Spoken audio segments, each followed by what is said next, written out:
All right, we're going to turn now to the new efforts to restore confidence in the troubled banking sector, all in the wake of the collapse of Silicon Valley Bank. Two banks were bought over the weekend by rivals after running into difficulty. Signature Bank for $2.7 billion and Credit Suisse for just over $3 billion. Sounds like a lot of money, and it is, but it's a lot less than they were worth before this crisis began.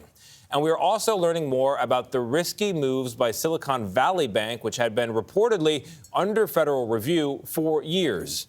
Ed O'Keefe has more on all of it. Ed, good morning. Tony, good morning. That buyout by Credit Suisse not being treated well by stock markets overnight in Asia and Europe. Banking stocks are down. And all of this comes as members of both parties say there needs to be more accountability for bank regulators. We need accountability for our regulators who clearly fell down on the job, and that starts with Jerome Powell. Massachusetts Democratic Senator Elizabeth Warren is calling out the Federal Reserve chairman and a regional body charged with bank oversight. Why didn't the chief regulator in Silicon Valley area, the San Francisco Federal Reserve, act here? Do you have confidence in its president, Mary Daly? No, I do not. And the Republican chair of the House Financial Services Committee says all options should be on the table to prevent a further crisis. We need to get to the bottom of whether or not this is a supervisory problem, a regulatory problem, a bank mismanagement problem, perhaps all three, in all frankness. It comes as the Wall Street Journal reports the Federal Reserve had been looking into allegedly risky practices at Silicon Valley Bank going back to 2019. And the New York Times reports a Fed review of SVB in 2021 flagged that the firm was doing a bad job of ensuring that it would have enough easy-to-tap cash on hand in the event of trouble.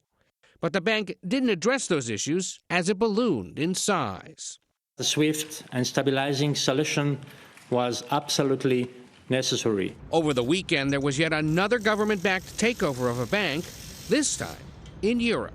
The Swiss government helped broker a deal allowing UBS to buy Credit Suisse, a bank plagued with scandal and mismanagement for years, for about $3 billion, the biggest bank shakeup since the 2008 financial crisis.